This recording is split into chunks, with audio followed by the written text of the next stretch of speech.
Hey Warriors, thanks for tuning in. On today's episode of With Them Civic Warriors, we spoke with Corinne LeBaron from Embrella and Daryl McDaniels, DMC, from the Felix organization, about foster care and how they are helping children enrich their lives. Embrella is a 501c3 not-for-profit that is the leading statewide advocacy agency for foster, adoptive, and kinship parents in New Jersey. Their mission is to provide advocacy and enriching programs and service to empower families and youth to thrive. They help foster children achieve their dreams and wishes. The Felix organization is a 501c3 not-for-profit that provides inspiring opportunities and new experiences to enrich the lives of children who are growing up in the foster care system. We had a great conversation with Daryl and Corinne about foster care and the strategies and programs they have at their respective organizations that help provide resources to create a better life for many. Let's welcome Daryl and Corinne to the show. So we got to kick it off with this first. Hold on a second.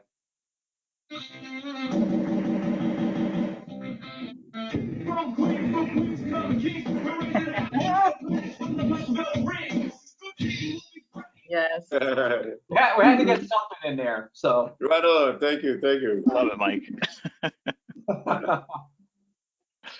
Yeah, so thanks everybody for being here. So we'll kick it off to get rolling. Right. As Mike said, I'm Brad Caruso. I'm a partner here at Witham, and we host up our Civic Warriors podcast, which we like to highlight initiatives, we like to highlight, raise awareness to things that we can all do better in the world, and great charitable causes that are out there.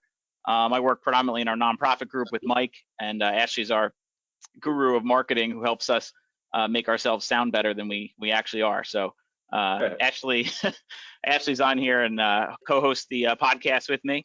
So How long have you been doing it? we've been doing this for about 2 years now. We have about, I want to say 20 episodes out, or 20 releases of discussions that we've had with organizations all across the spectrum and the gamut of causes, environmental. We've had a few. Mike has had a few guests on. Mike's been great about bringing people aboard to just share their voice, and it's been awesome. It's been a wild ride so far, and now we have a real celebrity on here, and we're happy to have you, Daryl. Thanks for being here. I don't think I'm a celebrity. well, two real celebrities in the foster And world. Corinne. Yep, in the foster Well, world. yes, there you go. So we have two celebrities in the foster world. Daryl McDaniels, who is joining us, who you may know as DMC, and Corinne LeBaron from Embrella. And so we're going to talk a little bit about foster care today, and just a little about, just share your thoughts so we can raise awareness and really help both of your causes. Daryl, in talking with Mike, I know, and just kind of doing a little back end understanding of kind of your background, just knowing that you're integrally involved with the Felix organization and helped found that Yes. organization. Yep. And Corinne, you've been working with Embrella and furthering the cause there. So I wanted to start off, maybe if we'll start with Corinne. Maybe you can give us a little bit of background, bring us up to speed about how you got to working with Embrella and passion with the cause of foster care. Sure, absolutely. I've worked with nonprofit organizations for my entire career, and specifically around children and families. I've been with Embrella for about 4 years now. So in the past, it's been in different organizations, but always focusing, again, children. Children, they're the future, all the little cliche things, but it's so true. And what can we do to make this world a better place is to support children. So I was new to the foster care world about 4 years ago, but have learned a lot. And there's been a lot of changes in New Jersey just over even the past 4 years that I've been here. I don't know how much detail you want me to go into now as far as what we do, give an overview, or just kind of talking about how I got involved. I give a little overview too. I think it's helpful to understand. Sure. Yeah, definitely. Sure. Embrella, we formerly were called Foster and Adoptive Family Services, and recently changed our name to Embrella to kind of more encompass what we do. We've been around for about 45 years, so we've been around a long time. And I love, the best quick little story about us is we were founded 45 years ago. It was 3 foster parents sitting around a kitchen table saying, foster kids need so much more. And if it's not us as foster parents making a difference, then who is? So 45 years later, after these 3 foster parents sat at a table, we have over 40 staff, a $5 million budget, and work with families throughout the state of New Jersey. One of those founders, her name was Sue Don Diego. She's currently 87 years old, and she's still on my board of directors, walking the halls pre-COVID of the legislature in New Jersey, giving them hell. So she's an inspiration for me. I want to be 87 years old doing the same thing. So we provide services to foster parents to ensure they have the support that they need to make sure that when kids are in their care, they get everything, all the support, all the services that they need. And then we also provide services directly to the children and youth that are in care. It could be scholarships, it can be one-on-one mentoring for kids that are aging out and aren't sure what they're going to do. When I was 18, I was not ready on my own to go out into the world as a supposed adult, and I had a two-parent household there for me. So imagine kids that don't have that, and how do you go out? So we have one-on-one mentoring for them. We provide scholarships, not just to school, vocational school, but to summer camps. And I know, Daryl, we'll have to talk after this because I know I looked at your website and you do some camps. We might need to do some partnering there. And we also provide support as in money for extracurricular activities. Kids want to go do karate classes or that type of thing. We want to make sure that the foster parents have the money available to send those kids to do whatever they'd like to do. So that's a broad kind of overview of all the different services we provide. That's awesome. Thanks. Thank you for sharing that, Corinne. Sure. Awesome. And do you go by Daryl, DMC? How would you like? You could call me Daryl, you could call me D, you could call me Daryl Mecca, you could call me DMC. Got it. Now, most people call me D. All right, D. Why don't you share a little bit about? Yeah. I heard that. Yeah. Awesome. Maybe if you could share a little bit about your background and history, and bring us up to speed with your charitable endeavors today with the Felix organization. Yeah, how did I get to the Felix organization?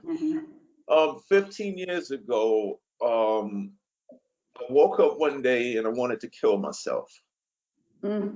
So I don't know why, I just woke up and I just had this void in me, right? So and people was like, yo, why? You're DMC, run DMC, this and that, boom, bang. But none of that stuff means anything unless you're right inside, you know what I'm saying? So this particular day I woke up and I just didn't want to live no more. And I looked back on my life and I started examining my life. I was like, okay, I'm Daryl McDaniels from Alice, Queens, New York. Ron and Jay are my friends. My father's name is Byford. My mother's name is Banner. My brother Al. I'm Mike, you know the infamous rhyme. Son of Byford, brother of Al. Banner's my mother and runs my pal. It's McDaniels, not McDonald's. These rhymes are Daryl's, those burgers are Ronald's. I ran down my family tree. My mother, my father, my brother, and me. Now that rhyme is so significant because that was in 1986. So that rhyme came back into my spirit. I ran down my family tree, my mother, my father, my brother, and me. And I looked at all the stuff that I did with Run DMC. First to go gold, first to go platinum, first on the cover Rolling Stone, first with the sneaker deals. Everything that hip hop is, they say it's because of me, Run and Jay, my group. But something still was missing and it wasn't right. And I couldn't put my finger on it. So I was going through life. I went into this deep, deep depression. And it seemed like it never was going to end, and that was the uncomfortable thing. It wasn't that I wasn't happy with my accomplishments. This feeling that I had on me was so painful, I didn't want to live it no more. So making a long story short, I was an alcoholic, suicidal, metaphysical, spiritual wreck who was about to jump off a building one day, right? And before I was getting ready to jump, I started speaking to myself. Yo, Daryl, you can't do this now. And it's funny because I was like, leave me alone. I'm trying to live, leave this world, this and that. You can't do this until you let the world know who you really are. That came into my spirit. And I was like, what does that mean? So I jumped back down and something in me said, D, before you go, you got videos, you got music, you got all the Run DMC stuff.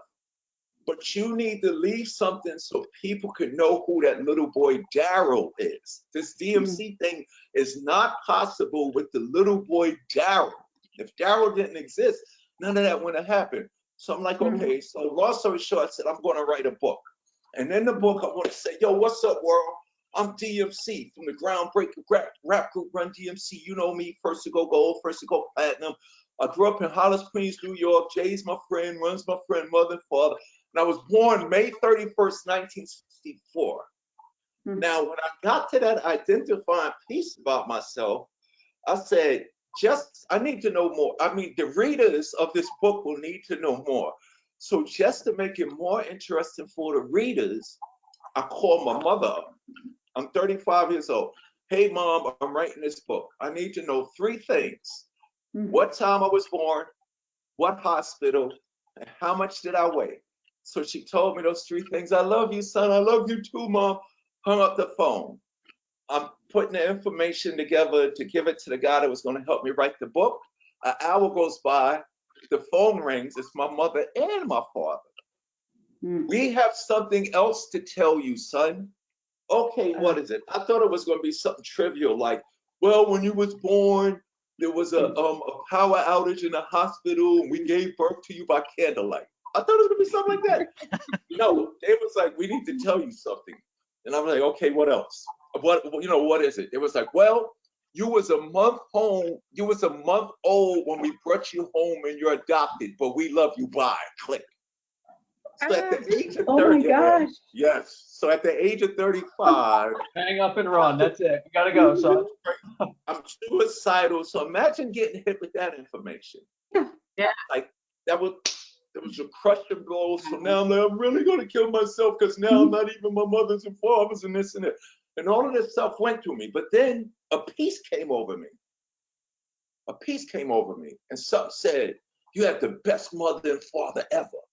You had everything a little kid could want. Every school that I went to, my mother and father paid for. I went to Catholic school. I had both parents in the house.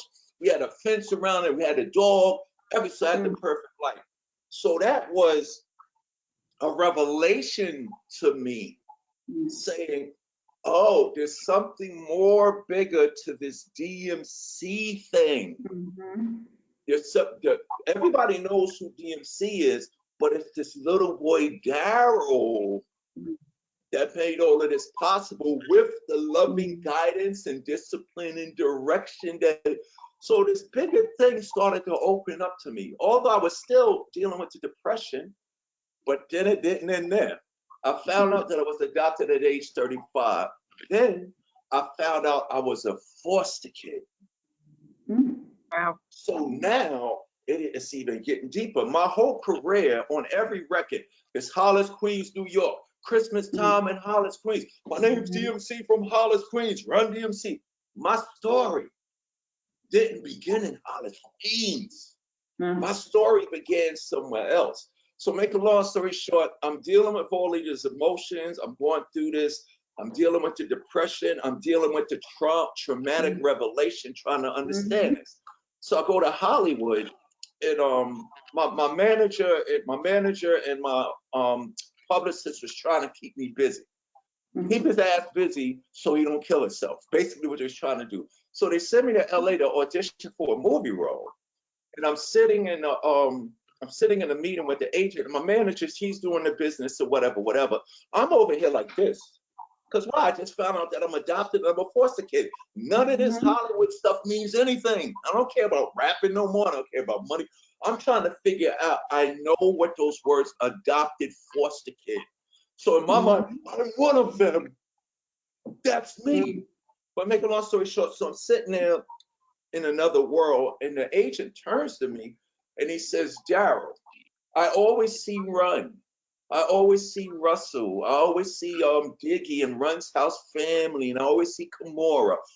What's up with you? Where have you been? And something in me just made me say, oh, he wants to know. And I just spelled it out. Well, I just found out that I was adopted at age 35, and I was a foster kid, and everybody in my neighborhood knew, and all my teachers knew, and my family, my cousin, they kept the secrets. Like, oh, I just hit him with it all. And he was like, but then he says, wow, I don't think I could ever understand what you're going through. But a week ago, this lady named Sheila Jaffe was in my office. Sheila Jaffe is one of the biggest casting directors in Hollywood. She Mark Wahlberg, John Travolta. If you really want to know what she did, Sopranos and Entourage. Enough said. Two of the greatest shows in there. So a week earlier, she was in his office venting, depressed, down and out because she was doing a search for her birth parents because she's adopted too, and she kept hitting the dead ends. So during her meeting with him, she was just in the same place that I was. So he just said this, Daryl, I could never understand what you're going through, but there's somebody that you might want to talk to. And he tells me Sheila's story. So fast forward, I fly back out to LA, and all me and Sheila did, we just had a meeting. And what that did for me was, when I found out that I was adopted, I felt like I was the only one in that situation. You know, everybody else got their blood mothers and fathers and this and that. So I'm thinking nobody understands me. So I started to act out. So see, all of this has a lot to do with these kids. I'm a grown man going through what these kids go through. So when I met Sheila, the beautiful thing about that was all of those feelings went away because I'm looking at another person who's in the same situation as me. It was like, oh my God, I'm not alone. Another adopted foster person. So we sat there, we talked about our feelings, we talked about our emotions, and we looked at our lives. And then Sheila says this. She says, we were fortunate. We were fortunate to be put in this situation that we were. We were fortunate to be adopted. Because the whole purpose of foster kids, get the kids back with their birth families. You know what I'm saying? But like you know, Corinne, some of these kids, they age out the system. And if they don't have people like Corinne around them, or if they don't have the information, you can go to school. There's scholarships to go to school. You can have housing. There's 3 places that they go. They go to jail, they go to the grave, or they go to the mental health institutions. If they don't have the guidance and direction and discipline that we had, every kid deserves that. So Sheila says, Daryl, we were fortunate to have that and to be adopted. Then she said, what about the kids that won't get adopted? So we sat there, we started crying.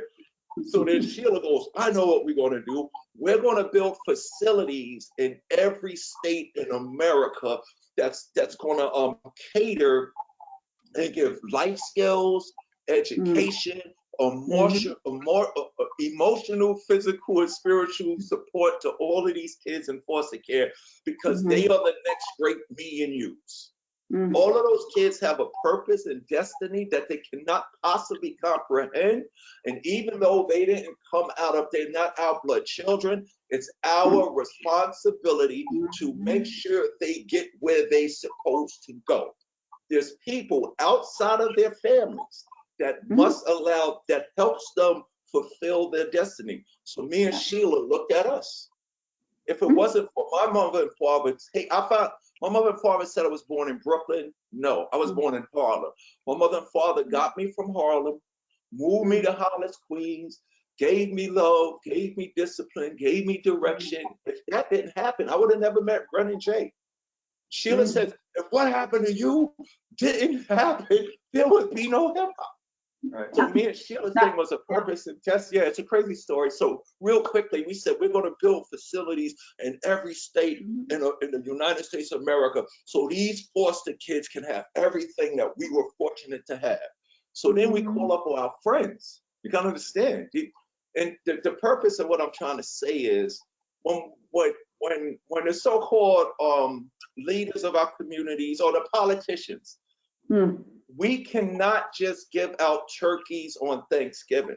We cannot just come into these neighborhoods or into these situations with these families and show up on the holidays. This is something that we have to be there for, not attack. We have to have a presence in the lives of these young individuals every day, just like a parent has. You know what I'm saying? So me and Sheila, we called up our friends and we said, we're going to build these facilities so we can educate these kids and give them direction, love, and this and that. So these kids have massive potential. They are not I don't like the P word, underprivileged. Bishop, we're gonna do something for the underprivileged. Stop right there. Don't let them hear that. No. Yeah. If they're so underprivileged, give them some privileges. Yep. Give them some privilege, and these kids don't just do well, they excel. So Yeah. me and Sheila wanted to, the long story of this is we wanted to build these facilities that wasn't going to wait till these children aged out the system at 18 and 21. We want to approach these kids at 9, 10, 11, and 12. What is your dream? What do you want to do? What do you like? What do you have a problem with? Start now, so that by the time they're 18 and 19, they're confident within themselves that they'll be able to make it. So here's the funny joke. Michael Lang, the guy who invented Woodstock, is one of the people that's involved with us. So we go to Michael Lang and we tell him, yo, this is what we wanted, this and that. So Michael looks at us and he says, guys, this is a great idea. You know, me and Sheila, we're excited. Yeah, we're going to build these facilities and this and that. So he starts explaining to us that there's a process and there's things that's needed. Corinne, you know all of this. You know, it's Oh, yeah.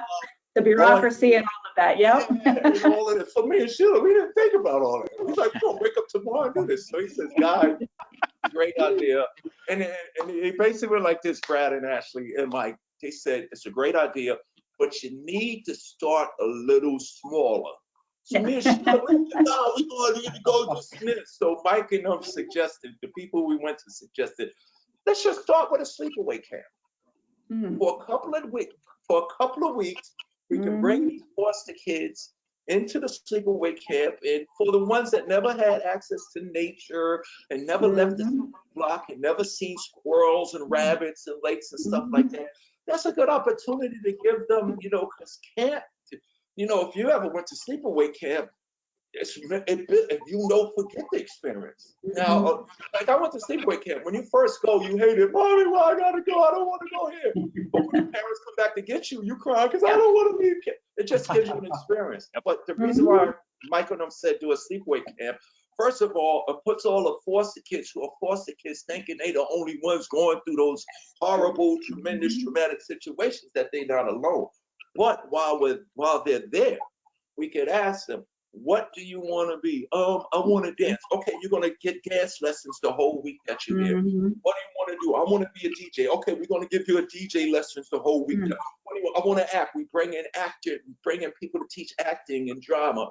So we put all of these kids here, and we add, one little girl said, I want to be Oprah. So we brought some people who want to be journalists to sit down with the kid for the week. So we started a sleepaway camp called Camp Felix, which we it's a 5-week program, a 6-week program, $500 to send one kid to camp for 1 week, and during that week we give them a camp experience, but we start nurturing the potential that's in them. I want to be a photographer like Annie Leibovitz. You don't believe kids know this stuff. Yeah. So we realized that all kids don't want to be, I mean, when you're talking about the dudes, all the kids don't want to be Michael Jordan and rappers. Right. These kids have, I want to be a scientist, I want to be a photographer. So the young girl that said, I want to be like Annie Leibovitz, there's a camera for you. So she can start building a portfolio. So we started the Felix organization 15 years ago with just me, Sheila, and some friends, and with 15 years and strong. And we also started, just to add real quick, we also started Beyond Camp. One of the things that we don't want to do is the kids that come to the camp, I think they start, it's from 7 to 16. And we see these kids grow up. They come every year, we see them grow up. The sad thing every year of camp is the last day of camp. It's sad because I don't want to leave them. They don't want it. Like, it's the saddest thing. And a lot of the kids, they get nervous about not being able to come. When you're 17, you can't come to camp no more. So what we did was, when they turned 17, they could come back to the camp and work as counselors. Who better to cater to the kids and the kids that walked in the kids' shoes? Yeah, so that's what we're at with the Felix organization. At 35 years old, I found out that I was a foster kid. and I was going through the same.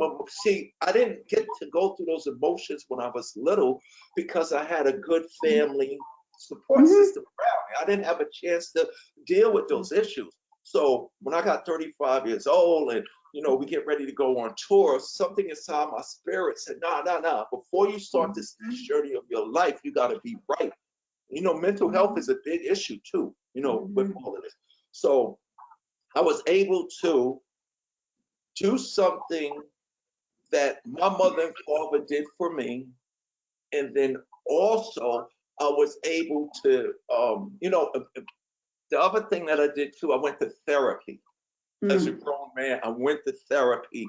Good. And out of me came to stuff that I was holding in because, you know, deep down inside of me, I knew something. My father looks like Bill Cosby. My mother looks like Mrs. Huxtable. My brother looks like Eddie Murphy. But outside of that, there was nothing in the world that you could say I was a McDaniels. And my therapist said, stop labeling yourself as underprivileged and different. She said, what makes you so different? I said, because, you know, I'm a foster kid and I'm adopted. She said, you got people around you that love you, right? I was like, oh, yeah. She said, you wake up every morning like everybody. She gave me all of these things that made me realize that's how we got to talk to these kids. And just to end it, the whole thing with the Felix organization, and I'm sure Corinne, y'all do this too, their situations do not define who they are. And if you want proof of that, look at me.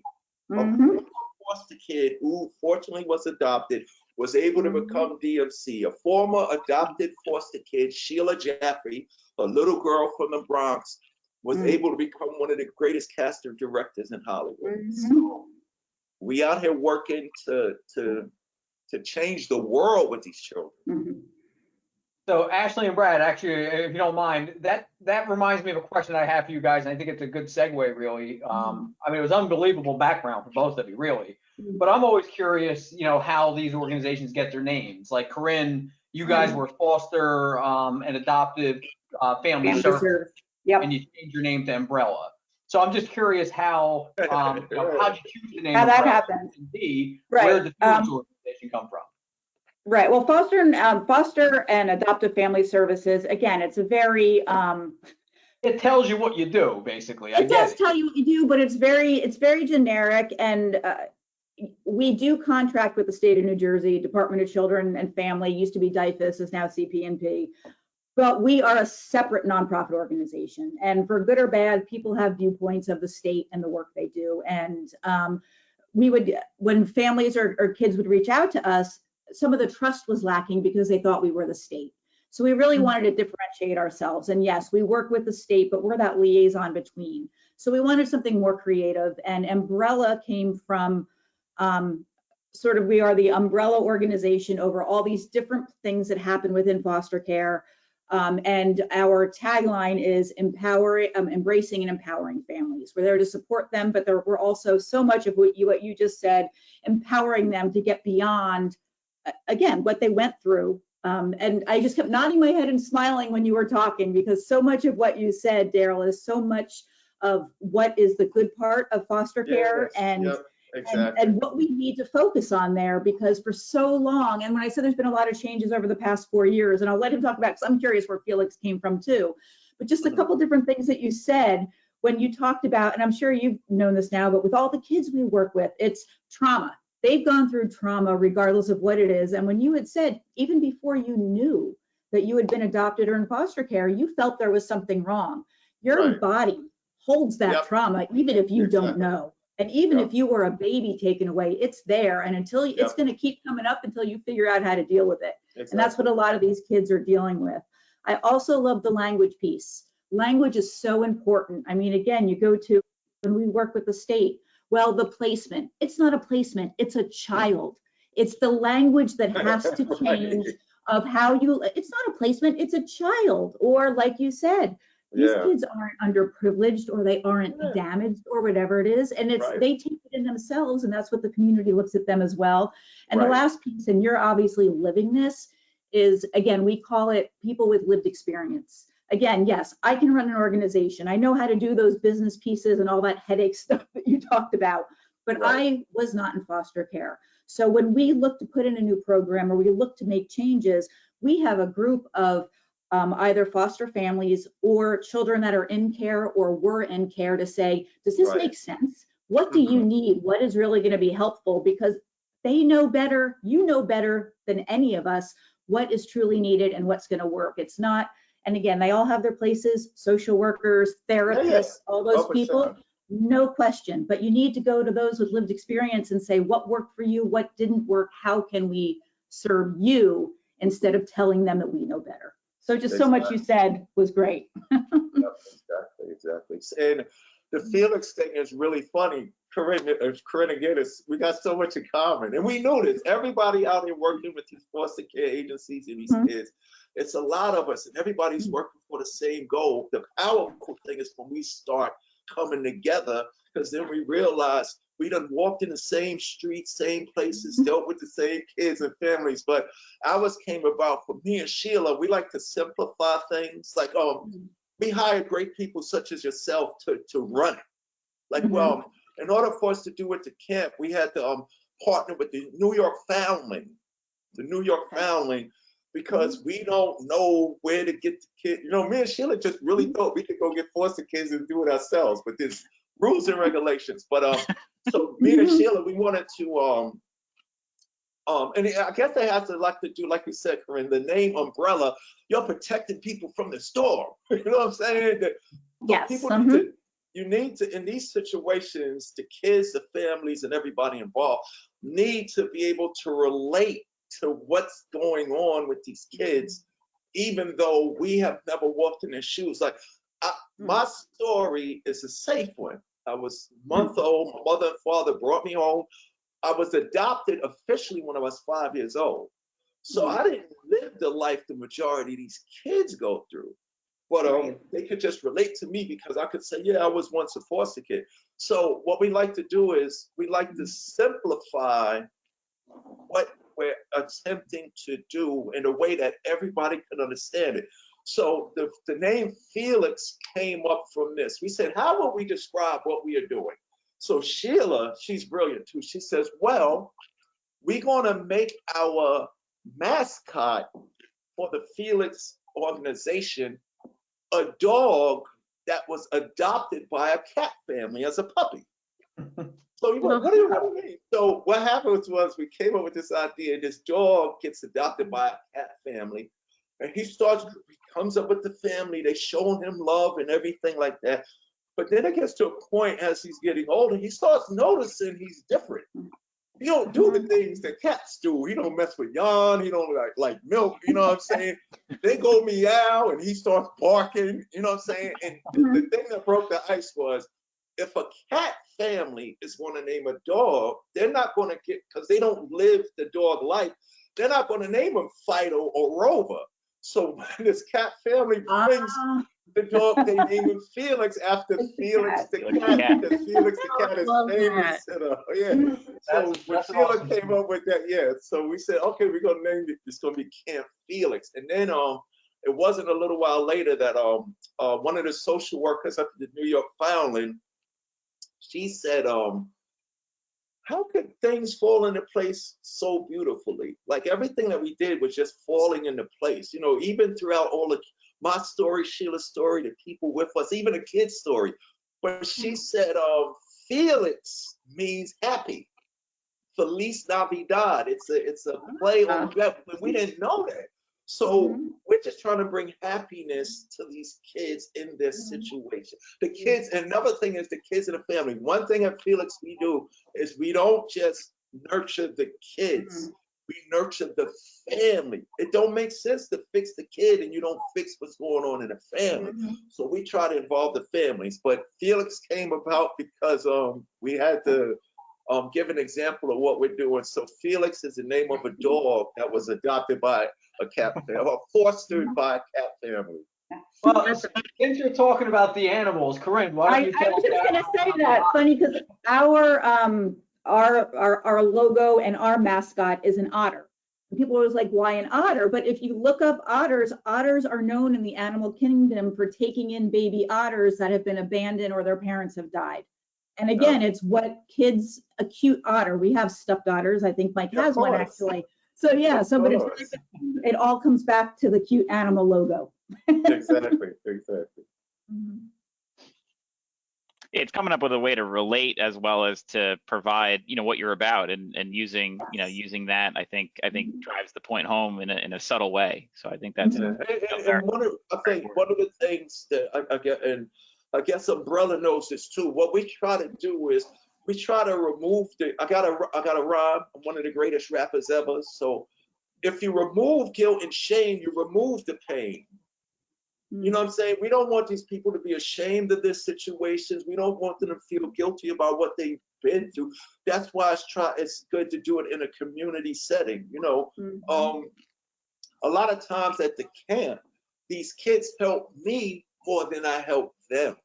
Because it's beautiful to see them together. It's beautiful to hear their ideas and thoughts. So what can we do better when you're doing, what can we make better during the process? And they'll tell you in a minute. And what's powerful, I'm sure, Corinne, you know this too. A lot of the kids that come to Camp Felix, they make it to college. Yeah. They get their degrees, they go to school, they become computer wizards, they find a life, they find an occupational position. But one of the funny things that we started seeing happening in the first 5 years of our camp is a lot of these kids would get accepted to colleges and universities and community colleges all across the board. And a lot of them would go in and eventually they would change their majors. They would go in and have, scholarships, and they would go in with the plan of doing this. And then we would, speak to them a few months later, and we would be saying, oh, why'd you change your major? A lot of the kids would change their majors to be judges, social workers, and lawyers. And we would ask them, why are you doing it? They would say, so that I could be so I can go back and help the kids who are going to come through the foster care system. And we saw that as something powerful. And that came about because when the little kids first came into our camp, they don't trust us because they heard the same thing over. I'm here to help you, this and that. So they looking at you like, yeah, right. It's not just telling the kids what to do, it's showing them what to do. So at Camp Felix, like I said, we're bringing in lawyers, doctors, entertainers, playwrights, photographers. They see a whole world of opportunity. And then once they connect one of those things, whatever career they choose, the kids make sure is there something in this career that will allow me to come back and help the kids that were in my situation. And it was like, wow. So the majority of our children that came to the camp all want to be lawyers, social workers, and judges. Why? So I can go back and help the kids that's going to come to the system. And that's a powerful statement. And that's the thing that builds a better world. That's one of the most proud things that we have about doing this. Because the kids that sounds like a really good culture at the camp. If the kids are, thinking that way, I mean, that sounds like an amazing culture that's at the camp. Exactly. Yeah. Yeah, no, I'm just going to, that is so absolutely true. Right now we have our private scholarship programs, and we have, the kids have to either be in or have been in foster care in order to apply. And I literally am sitting and reading 75 applications with, they have to write an essay, and I want to give $1 million to every single kid. But of course I have to narrow it down with the amount of money that we have. But that's so true. I'd say the vast majority of them want to be something that is going to, so they can go back and help the kids. It's so right on. And the other piece that's so interesting and goes to what Daryl said too, about looking beyond what you went through. We have some folks that will work with the kids that are applying to school on their college essays. And of course, the college essays, they always ask, what was the most, meaningful time in your life or a difficult time? And a lot of the kids want to write about what they went through. And we have these wonderful writing coaches that will work with them and say, yes, of course, that's a part of your story, but you want to focus on how you got through it and over it. Not just on the bad piece. Yes, that happened, but right now you're applying to college. Look what you're doing. Look where you're going. So it's looking at the resilience, the strength that these kids have. And like you said, I'm inspired every day. I feel like in my career with nonprofits is, you know, I got into it because I wanted to help people, but I, you know, sometimes you feel I got more out of it than what you put in. It's so true. Exactly. Yeah. Yeah. And it's so important. And go ahead, Ashley. I was talking over you. I was just gonna say you're helping the kids connect the dots where like Daryl, you were trying to connect the dots later in life and you're like, there's this missing piece of me. And now you're helping them do that at a younger age as well. So Exactly. yeah. I find the two organizations interesting because of, I guess, from a funding perspective. Now, I don't really know. I mean, we work with Embrella, so I understand Embrella's funding or financing structure. He knows our audit. He knows our funding better than I do.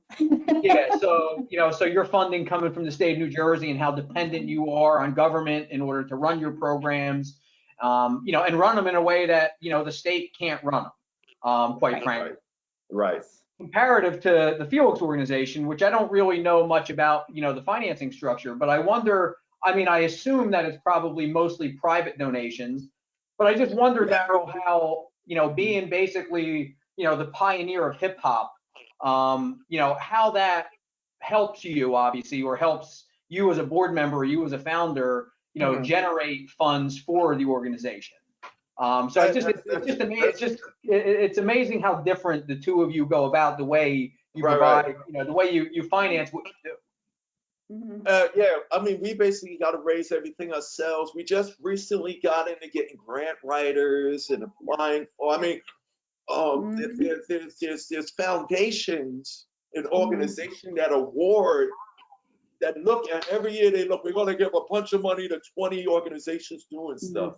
So in the last couple of years, Mike, we just started applying. You know, people said, "D, you and Sheila got to call this person, this and that." So the main way we rose it is ourselves, just, you know, grinding, you know what I'm saying, out there hustling, contacting people. But what also gets us over too, it's really good that it's me, DMC, but not from the DMC standpoint, because when you look at me, you got to understand, Run DMC was a part of entertainment culture for what we did. Is you know, it's known. What really gets people is people feel like they know me. You know what I'm saying? But think about my life. My whole life was always on my record. DMC and a place to be. I went to St. John's University. I love eating chicken and cob, me and my sneakers. So everybody knew about me. Everything the world knew about me was all I knew about. So when this revelation came upon me, what's shocking to people is, hold up, I thought I always, what, DMC's adopted? Hold up, DMC was a foster kid? And what happens is, all the foster care people, all the people who dealt with foster care, all the people that know somebody was foster care, the foster care people themselves start coming out the woodwork. And for instance, Dante Culpepper, the football player, out of nowhere, yo, G, what can I do to help you? Because I'm a foster. I never told anybody this. I get a lot of that, Corinne. I've never told anybody that. Rosie Perez. When I put it out there that I was adopted, all of these other people who were ashamed to talk about it started coming out the woodwork. What can I do? What can I do? But on the other hand, of course my name helps. If Daryl McDaniels is calling IBM because we just want to see if you make a donation to our organization, they ain't gonna never call. They're gonna put me to the lowest person on the totem pole. They take your call. Right. DMC is on the phone, so they put me on a hold up. They go to the boss. Boss, there's some guy there. What? After the DMC for Run DMC. Excuse me, sir. Yes, it's me, the devastating mic controller. Now I'm not talking to the person at the desk.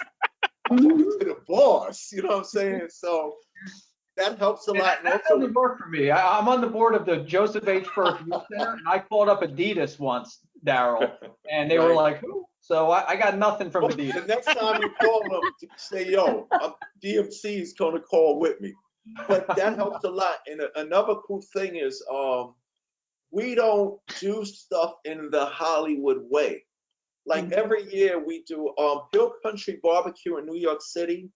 when they heard about what we was doing, every Thanksgiving, they give us the restaurant to give a Thanksgiving dinner to the foster kids and their families. And they've been doing that for 15 years straight. And Sheila just mentioned to the cast of The Sopranos and Mark Wahlberg and what we was doing, and they come every year to serve the kids. And what they like about it is we don't make an announcement to the press.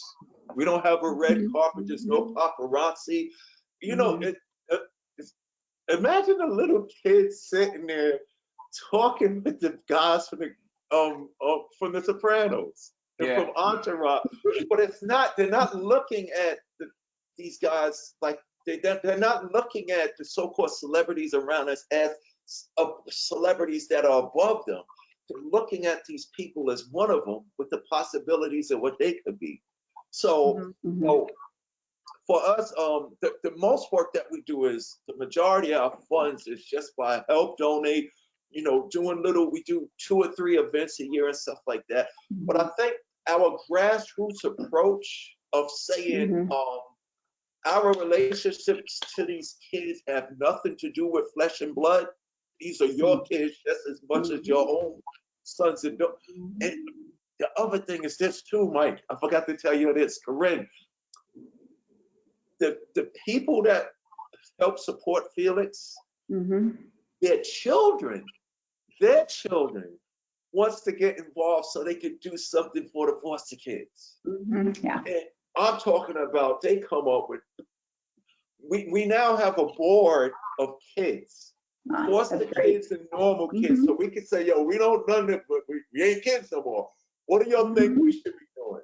And it's beautiful to see the kid who felt differently about her or himself because she was a foster kid, sitting there with kids that was never in foster care adoption, getting it on and acting, holding hands and walking out.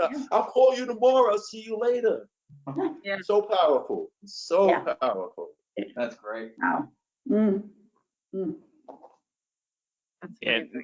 And everything I think that, you know, that we've learned even today, just hearing your story, Daryl and Corinne, you know, there's a lot to do with personal connection, a lot to do with, you know, I know Daryl, you mentioned tailoring the approach, and Corinne, you know, there's a wide variety of programs and services. There's not one thing that helps any one person, from what I gather.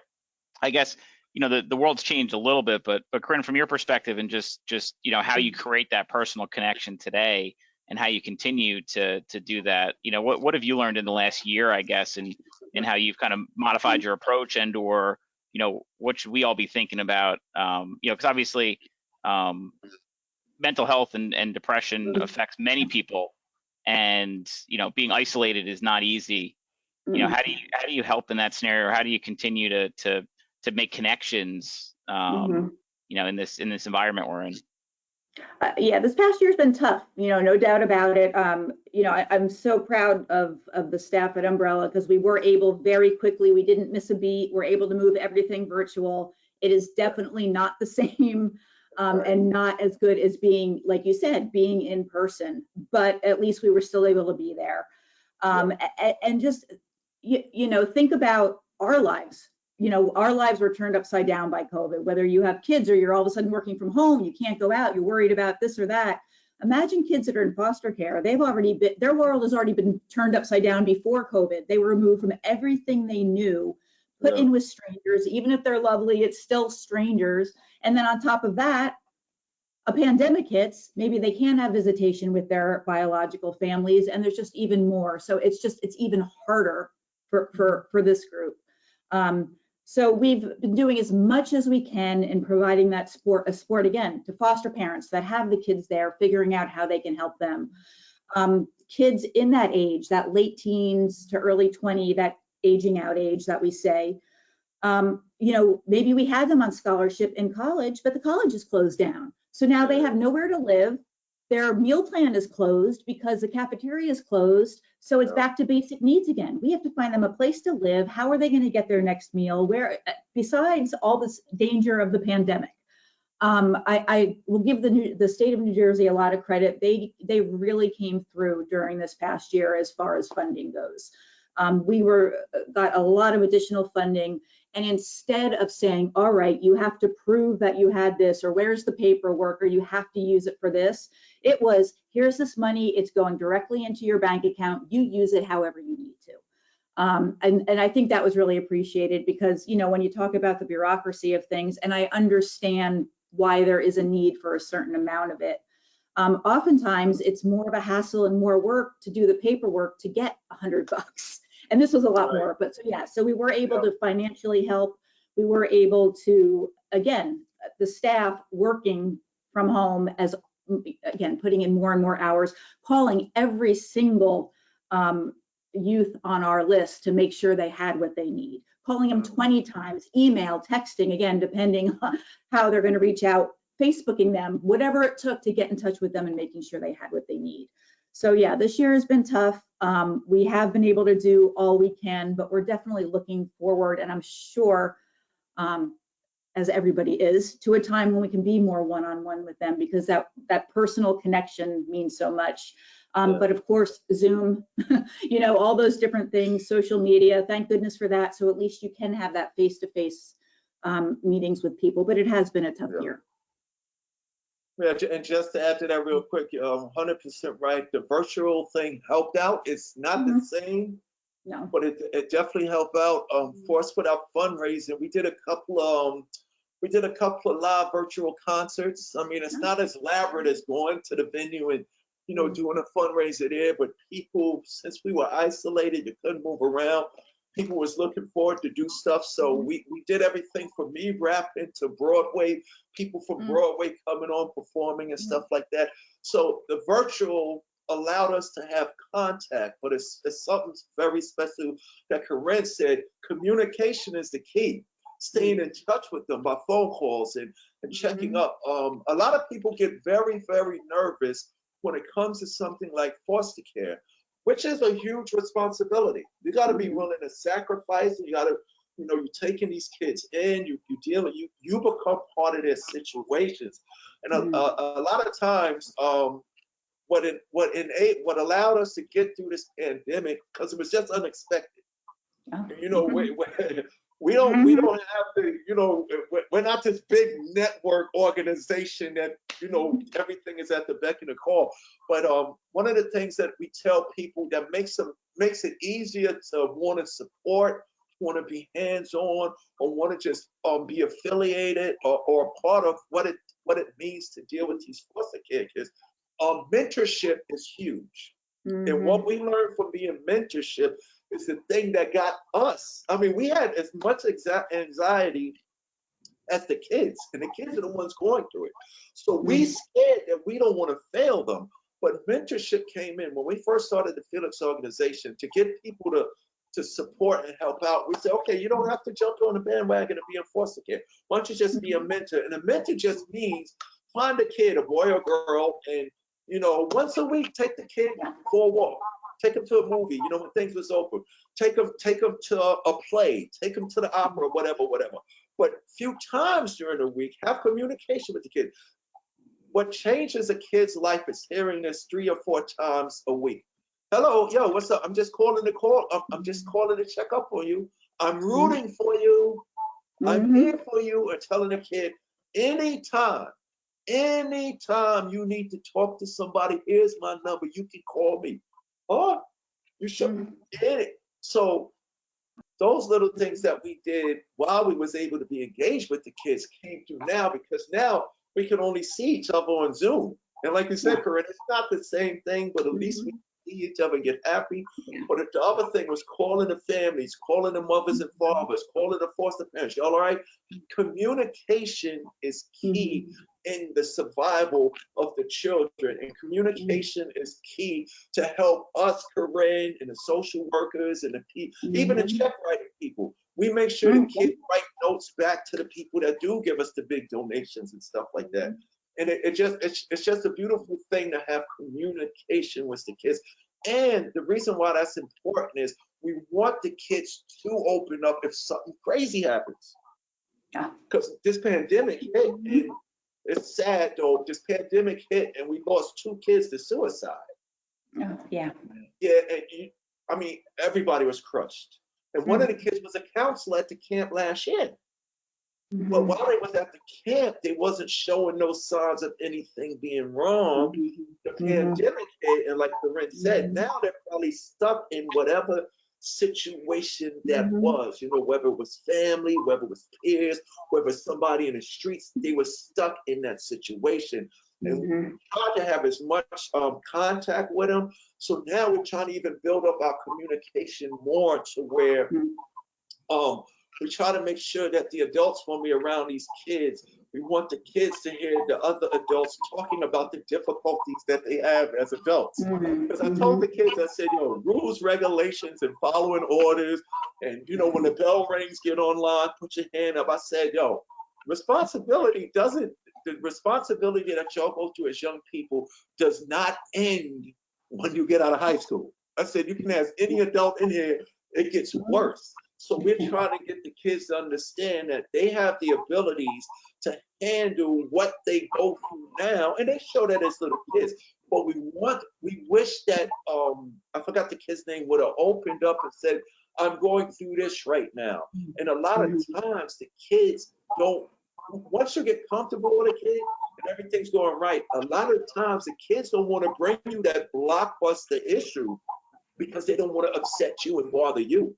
So the beautiful thing is contact is good, but communication is key. Staying engaged with these kids and their families. And that's one of the things that we learned during this pandemic. There's even more that we got to do because we don't want to lose these kids to suicide. We don't want to lose these kids to the street. A lot of the kids at the beginning of the pandemic that we was dealing with wasn't doing their homework.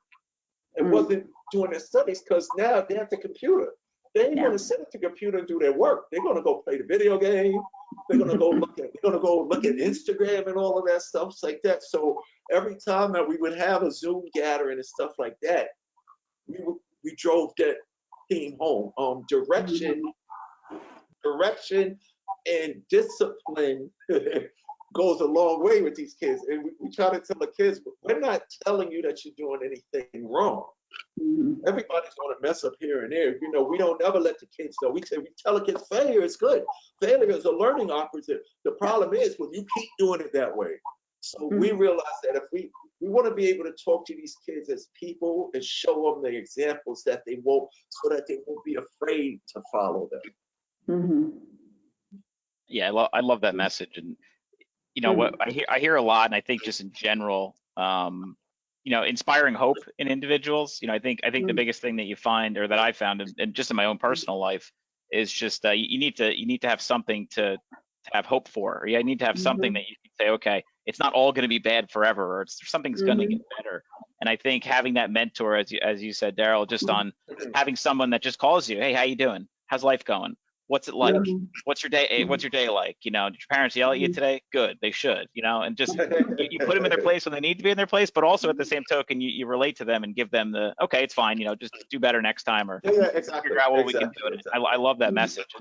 And I guess, Corinne, from your perspective, just thinking about how your organization helps, and I guess just I'm curious, how do you go about kind of mentorship? Because I think that's a huge element of helping individuals, as well as how do you engage with those in the public? Like if I said, hey, I want to participate, I love helping people, I want to be a foster parent, or I want to be a mentor.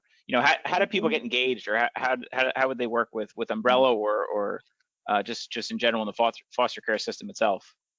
Yeah, absolutely. And just to back up what you were all saying, I mean, there is tons of research and studies out there that shows, they look at kids that have gone through trauma or horrible childhoods or whatever it is, and what made the difference between the ones that came out on the other side and the ones that didn't. And I don't want to say all it took, but all it took was just one adult in their life, one stable adult who gave them those messages. It could be a teacher, it could be a coach, it could be a family member, it could be the lunch lady, it could be whoever, but they just need that one person that keeps doing those things that you were just saying. And that is what it took to get them through. Again, we hope they have more than one, but all it takes is that one. So like you said, and it doesn't even necessarily have to be a volunteer opportunity, just in your own life as you come across kids, because you never know what they're going through for whatever it is. just being that positive, strong source and giving them those positive messages and being there for them. But yeah, so we have a couple different options as far as mentoring.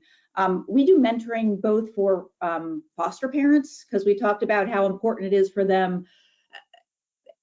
So often the kids that end up going into foster care or staying in foster care, they have a lot of challenges because they have had so much trauma. So it's, you know, there's medical issues, there's behavioral issues, there's mental health issues. So, and parents really need to be prepared on how to adequately help these kids and support them. So we actually have a mentoring program for current foster parents, you know, who have been doing it for a while and doing it well, I should say, but they can mentor new foster parents coming into the system, you know, who want to be there and want to help, but you know, well, I don't know what an IEP is, which is a school plan for someone that has some learning disabilities. How do I deal with this? How do I advocate for my child in the school system to make sure they get what they need? Or how do I make sure that they're not over medicated? Or how do I make sure they get medication if they need it? I mean, it's overwhelming to think about all of this. So that's a piece of what we do. And then we do have mentors also. We actually have staff, they're called coaches, but they specifically work with kids 16 to 22. So it's that age range of getting ready for college, in college, and helping with all those different pieces. You know, it's all right, you got into college, but I don't know how, well, you know, I don't know how to boil an egg. I don't know how life to skills, life skills, absolutely. I don't know how to balance a checkbook. I don't know how to do all these things that usually, you know, you would hope parents might teach you. So helping them go through that whole process of figuring those things out. You know, and all they can reach out to us. You know, I can give you our website, that sort of thing, because we have people that will call. And again, there's so many, you're becoming a foster parent, you are taking on a lot of responsibility, as you said, but there are other ways that you can get involved and help these kids without becoming a foster parent where you're with them 24/7. So there is a lot of support there. And in New Jersey, actually, the number of kids in foster care, because they are focusing a lot more on preventative work or you know, helping families. Again, removing a child from their family is traumatic. The most traumatic thing for a child is their parents dying. Number two is being separated from your family. And even if it's necessary, even if it's for their safety, you know, you always hear it's similar with domestic violence. It's they don't want their parents to go away. They want them to stop the abuse or stop the neglect. So they love their parents. And I think a lot of people think that if a child's removed from their biological family, it's that horrible, horrible abuse that you hear about. Those are a small number of the cases, and those kids absolutely need to be taken out. Oftentimes it's neglect.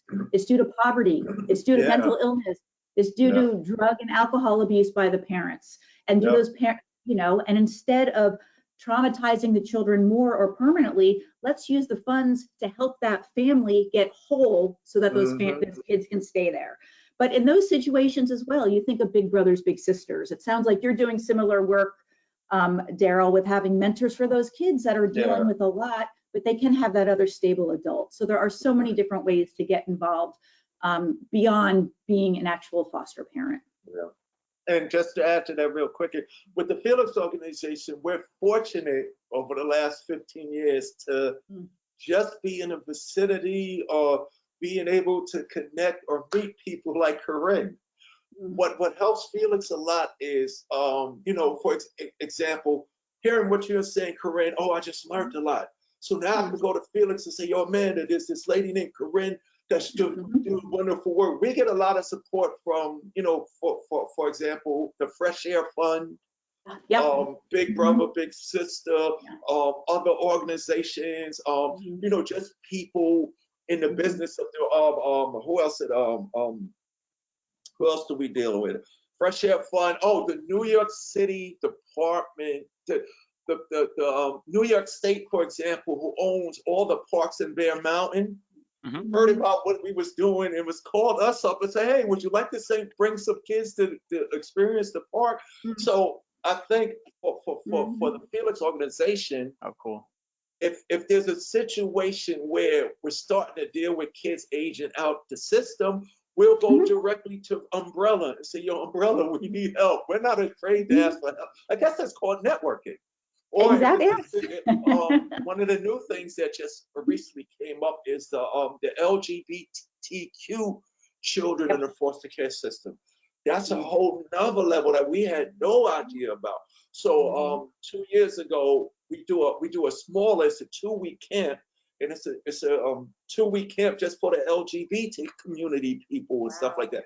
And that came about from an organization that was already working with these kids. So one of the things that we learned as this organization and as a business model, be humble. You don't know it all, and you gotta be like if we need to if we have a particular initiative, the Felix organization, we don't want to be known as don't do nothing with Felix because they're gonna keep all the money. For us, it ain't about the money. It's about using the money to make sure we could do. Like you said, Corinne, there's a lot of issues with coming up. The kids are great, but the household, these families are out of here. So we will have to work with some people who know how to deal with families and what that takes. So you gotta be very versatile, and you always gotta know. I'm sure, Corinne, every day, as long as you've been doing this, and every day we learn something new. That we could be doing. Absolutely. And that's one of our business models is not being ashamed to share the profits and the glory, and not feel do not have an ego where we can lower our levels to get what's needed to be done accomplished. So we were fortunate that so many organizations, foundations, check writers, and people that want to support, there's people that, man, I can't be a mentor, but I'll write the check for the mentor, or a mentorship program. Or I don't know, I'm not sure about this. Also recently we've been dealing with a lot of issues, especially here in New York City, with the middle school kids. It used to be that the high school kids were the ones that had the most. The kids are acting out and being mean. One of the things that we learned, Mike, was this. You think little dudes are bullies? The girls. Oh my, the girls just want to. They don't just want to disrespect the next girl. They want the other girls and stuff to hurt. So with Felix, it's a lot of us dudes. We don't know how to deal with all of that. So we find ourselves as men going to classes, going to programs, taking meetings with a lot of females so they can teach us how to deal with this stuff. And since I've been doing that, I can understand now. I'm getting ready to work. There's an organization called Children's Village. They're great. Children's Village. I spoke at a couple of events now, but just from me speaking at the events a couple of years ago, there was just certain stuff that I said, just like me and Corinne going back and forth. Yeah, we think like that too.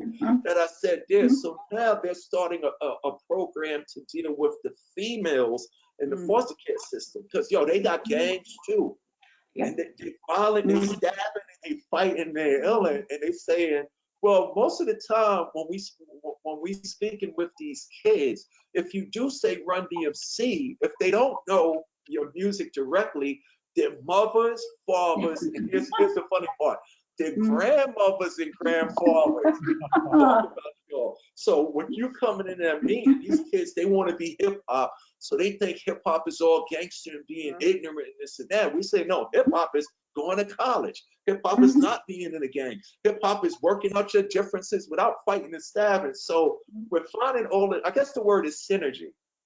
We find a lot of synergy and synonymous motives by working and educating ourselves and asking for help from other foundations, organizations, and companies. Yeah, that collaboration is huge in the not-for-profit space. That collaboration in the not-for-profit space. And I will tell you that when we started this podcast 2 years ago, one of the first episodes, one of my clients is in a similar space to you, Corinne, and they called me and they're like, "Hey, we heard one of your episodes, and we're actually now getting some of our individuals in our programs involved with one of your guests you had on. They have a glass blowing art studio in Newark, and so they started bringing, they connected with the the executive director that we had in the interview, and I was like, that was why I did this. I was like, you know, you would never know the connections that you would make other than just having a conversation. And you know, like I love that Mike invited both of you here because you know you may not have known each other before this, but now you do, and I imagine you'll probably work together in the future, which is awesome. I mean, that's, you know. Oh, I'm planning on reaching out because we have scholarships for camp, and I saw your camps, and we only have one we work with, so I'm like, we need to make that connection. Yeah. Exactly. So for sure, and then vice versa, whatever I could do for Embrella, whatever. It's phenomenal. Yep. And secondly, I have a 2.5-year-old daughter, so I know exactly what you're saying right now. Like I literally call her we call her a bully, and I hate saying this publicly, but You too. I have a 4.5-year-old son, and you know, one day she suplexed him. She literally picked him up like this and I'm like, how does that even happen? You know, and now professional wrestling you have her watching, Brad. I know, unfortunately, I know. I'm sitting there watching the Macho Man throw the elbow, and there she copies it. I'm like, yeah, well. Exactly. But you know, it's a lot that we can learn. It's a lot that we can learn from each other, no matter what age you are, no matter what your situation. And you know, and here's what's really crazy too. It wasn't until about 7 years ago that once I started dealing with the New York Foundland, and once I started dealing with the various agencies in New York City, about 7 years ago, I learned that Hollis, Queens, New York, where I grew up, was a big place where they placed foster kids. I didn't know that. And so people always ask me, Dee, what would anything have been different if I would have found out that I was adopted and I was a foster kid earlier? I said, you know, probably so. I would have probably started on this mission earlier. But the reason why I had to go this way was the DMC thing was just a setup for what Daryl was really put here to do. People go, wow, that's so crazy, because, you know, especially coming from hip hop is a thing that's centered in the streets. And the misconception is that this street thing that is detrimental to the survival of our youth, of these boys and girls in the foster care system, is also a global thing. What I started realizing when I came out with my story, I started getting letters and feedback from, yo, I'm an orphan from Yugoslavia. I'm a kid from Germany. I'm from Asia. I'm from Myanmar. Yo, the stuff that I get, it's like, and people would always say, you're doing a good thing. And they always use that, you're doing a good thing for us. You're doing a good thing for us. I only thought that I was just going to be in foster care. I had no hope until I saw there were others like me, until I heard, like, we get a lot of letters from kids that say, I never knew that there was a program. Just one of the programs that we do. There's programs that take the kids on tours of colleges and universities so they can see the campuses. They do that with a lot of foster kids. We had no idea that existed. So now a lot of the kids from Camp Felix can hook up with these agencies and programs, and we're like, you know, you want to get out the hood? If you go to school in Syracuse, New York, you ain't in the hood no more. But they need to see that, they need to experience that. So therefore, the Felix organization needs access to people like Corinne. So we have somewhere that the kids can go. Right. I mean, that sounds to me like it really reminds me of the importance of outreach, really. You know, what you said, Dee, in terms of, you know, these children who may need something that don't know something's available. You know, just even in my adult life at 44 years old, I mean, there are certain things that I don't think of until it's right there in front of me. I'm like, oh, yeah, I could use that. You know what I mean? Right. Exactly. It's the importance of outreach to say, hey, you know, here we are, we do this type of thing. We take kids to colleges whose families don't, you know, take their kids to college, help you with that. Because otherwise, write the check. You're saying to yourself, Absolutely. Yeah, that's the importance of it. Yeah. So, you know, we're all working for the same things, and you know, the whole thing with the foster care kids too is this: all of them have a potential. All of them have the abilities, the capabilities, and all of them have everything necessary for them to succeed. And I think if everyone starts with that, if everyone starts with that first, regardless of the boy or girl situation, I think it would add to the billion stories of the good things about the foster care system. One of the things that me and Sheila is that we want to try to prevent and alleviate all the horror stories. Like you said, some of the abuse is just not physical. Some of the abuse is just the foster care kids are worth money. So a lot of people get foster kids just to get the check. And you can look and say, well, why is his sneakers and his clothes like that? And the kids who are the blood kids, you heard about the kids being chained up and put in cages and put in it. That's what we're trying to do. We want to just create a law to where a lot of foster kids have told us that when the social workers or the agencies do their checkups, a lot of kids told us that, yo, my foster care mother and father said, when that social worker comes to the house, you make sure you tell them everything's okay. So the kids will be sitting there, like, if the only option is to sit there and go with it because they don't want to be in the rain or run away. So we just want to make it to where the kids don't have to go through these horror stories. A lot of people who do the foul thing to abuse the kids, whether it's physical, sexual, mental, or financial, they say, no, the government don't have a right to come kick down my door. And we want to do surprise visits. We want to do surprise visit when they don't know, because a lot of times we would like to come. Can I come Wednesday? No, don't come Wednesday, come Friday. So between Wednesday and Friday, they cleaning stuff up. We want to kick the door open, but you can't come kick my, look, if you ain't got nothing to hide and we got the money to pay for your door, what's your beef? So we look at money that after, no, you don't, why can't we? If it's okay in the household. So there's a lot of things that we want to do to alleviate the process, which for the Felix organization, by working with the organizations that deal with the little kids, that deal with the LGBTQ, that deal with the kids aging out. We learn a whole spectrum of what it's like for the foster kids. Because, one of the things that I noticed, me and Sheila will visit a lot of the foster kids. And Corinne, you probably can relate to this. A lot of times me and Sheila go somewhere and not the counselors, but the staff will come over to me and whisper, yo, D and Sheila. And they'll point to a boy or girl. Watch out for that one. And they'll use that kind of words like, yo, watch out for that one. And we're like, what do you mean that one? And that's the kid that's violent. That's the kid that's fighting. That's the kid that's got to have the counselors, on standby.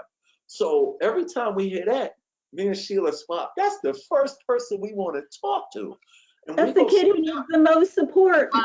Yeah, the kid who needs the most love. That goes back to the life. And we sit down with them and we just sit there and we talk to them and we kick it and we tell our stories. And 99.9% of the times, the kids say this. This is what's powerful. If it's a boy or girl, nobody never asked me that. Nobody never asked me. That's why they ill because they got something they want to talk about that nobody's talking to them about. One time we went to the foster care agency and it was just this one kid. He was like this my whole talk. He got the counselor because he's a violent little kid. He's like this my whole talk. And he's listening to me talking about hip hop. And, I ain't say nothing about gang banging. I ain't say nothing about drugs. I ain't say nothing about jail. I told him, I was a kid growing up. I love comic books. I love rock and roll and the Beatles. And I'm saying all this. And he's sitting there the whole time, and I'm telling you, if you think I was able to do what I've done when it was time for me to do it, imagine what you're able to do. So after the whole talk, I'm getting ready to leave, and the counselor comes over to me and says, yo, he want to speak to you. And I'm looking at the counselor. He got this puzzled look on his face. He's like, he's never asked to speak to anybody we brought him. So I walk over to the kid, and he's standing there. And the bouncer security is like looking at him funny because he's reaching in his pocket. So the bouncer's like, yo, is he gonna pull out a shank or something like this? He reaches in his back pocket, he pulls out some folded up paper. And the kid goes, yo, I've never told anybody this because nobody ever asked me about these things. He says, DMC, would you read my poem? Mm. Take the poem out and I read this poem and it's brilliant. It's brilliant. And I said, yo, why have you never told? He said, first of all, nobody never asked me this, but I didn't think it was cool. And I was like, yo, this is brilliant, man. I said, you should write. And I said, share your poetry with the people up in here. You never know who's looking. A couple of months later, Mike, they said, yo, this kid done wrote portfolios and volumes of poetry. Good. He's sharing with the other kids, and the other kids that's inside the group home looks forward to his words because it changed the way they think about themselves. Yeah, those are great stories. Those are the stories. You know what I'm saying? But like, if they would have never brought me to talk about writing and education and creativity in school and stuff like that, he would have. Every night he's in his cell or whatever. It was a group detention facility. So when he gets out there, he's going back into the system. Is he going back to the same house?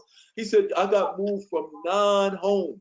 Yeah. So I'll be in the middle of school and they come and I'm saying, so when they put all my stuff in a plastic garbage bag. One more thing that's beautiful too. So when the kids of families who are not foster kids hear about what the kids go through, we had one little girl, she made duffel bags for all the kids in foster care so that when they get moved, none of their stuff gets put in a plastic bag. Corinne, that's actually backpack. I want the kids. We have the backpacks, exactly. Yep. Right. So it's just those. It's just those stories that having a presence in all of this leads to greater things beyond even your comprehension. As a mentor, as a foster care parent, as a worker, whatever you do in these agencies, there's always an opportunity for you to do something great. And I will shoot you an email, Daryl, but just when you were talking about the writing piece, there's an organization in New York City and there's also an organization in New Jersey, and they specifically do writing with kids. I don't know, in New York, it's Youth Communications. I don't know if you're familiar with them. No, I've heard about that, yeah. And they specifically do classes, workshops, they publish things. Kids that are in foster care go and write, and some of them, I don't know if you've heard of the author Edwidge Danicap, but she actually was a student there and is now like this award-winning writer, but they do amazing work, but it's writing and different types of art specifically for that. So there's great organizations. They need an outlet. They need an outlet to let out all that frustration. Yes. Amazing. And I think that's the whole beauty of it, 99% of the time, it's not about us saying that we're doing something. It's being able to allow those kids to do something beyond their experiences. And for everybody coming together, like I also work with the Garden of Dreams, the Garden of Dreams Foundation, which is MSG, James Dolan. It's the Knicks and the Rangers. The Beacon Theater, Madison Square Garden, all of MSG's affiliates and stuff like that. They have an organization that work with the kids in New York City. And how that came about was I would go to speak, I would go to visit hospitals, I would go to visit foster care agencies, I would go to visit group homes and stuff like that. And every time MSG would show up, they would hear DMC just left here. DMC just up here. DMC just up here. So they kept in there. So they called me in for a meeting. And it was funny. I realized a lot of the organizations that I was working with here in the tri-state area is organizations and foundations and facilities that MSG work with. So that brought me together with them. You know what I'm saying? So it's all about just showing up and using. Me and Sheila said, she is the great casting director, Sheila Jaffe, for a bigger reason than just being successful in Hollywood. I'm DMC for a bigger reason than just being the king of rock.